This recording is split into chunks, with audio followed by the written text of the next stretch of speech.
There's a problem with Neil Gorsuch's nomination for the Supreme Court, and it's actually not Neil Gorsuch. He is, by all accounts, a brilliant jurist and a kind man.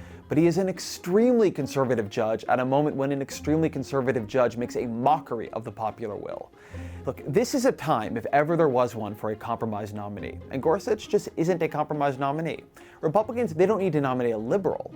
But Democrats should insist they nominate a justice more in the mold of Anthony Kennedy than Scalia. A bit of history is important here. Antonin Scalia's seat came open under a Democratic president and a Republican Senate.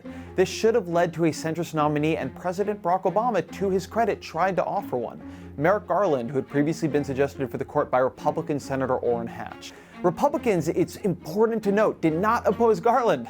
They just refused to consider him or anyone else for the opening. Senator, this nomination ought to be made by the next president. So just to put a button on this, are you ruling it out 100%? Yes. They insisted no opening on the court could be filled in an election year, an absurd faux principle which implies that vacancies on the court must be left unfilled fully 50% of the time. They don't believe that. Nobody believes that. But having blocked efforts to replace Scalia under Obama, Republicans were of course relieved when Trump won the Electoral College. But, and this is important, Democrats decisively won the popular vote and gained seats in the Senate. I don't want to overstate this. U.S. elections are not decided by simply tallying up votes. But though the public will doesn't decide elections, it should still weigh on those who hold power. This is a time for a center-right nominee, just as Obama put forward a center-left nominee in Garland. The choice is all the more important because the Supreme Court is itself a strange and undemocratic institution. It is insulated from popular opinion, and judges serve for life. Forcing it unnaturally out of step with the public is bad for both the court and for the country. Senate Democrats have the power to filibuster nominees to the Supreme Court. And I don't agree with those who think they should filibuster anyone who isn't Garland, as Senator Jeff Merkley has threatened. But Democrats should insist on a compromise nominee.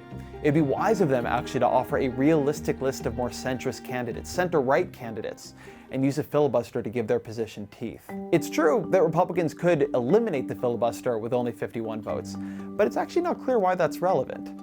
If the Supreme Court filibuster will be destroyed the moment it is used, then it's actually just a fiction, and there's not much cost to seeing it unmasked as such. If Republicans would prefer to destroy the filibuster than make any accommodation with the majority of voters who wanted a Democrat making this pick, that is their prerogative. At least the country and the Democrats' base will know that Democrats did their best. Democrats need not be in the business of protecting a filibuster they cannot use. It's a mistake to see Supreme Court nominations as about individual resumes rather than the country's wishes. If the question is whether Gorsuch is qualified, then yeah, he's qualified. He is very qualified. That is not the question.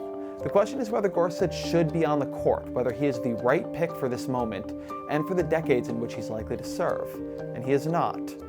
Republicans lost the popular vote in the presidential election preceding Scalia's death. They lost the popular vote in the election after Scalia's death. The will of the people might not be all that matters in politics, but nor should it be completely and utterly meaningless. The Supreme Court is undemocratic enough as it is. It does not need to be made more so.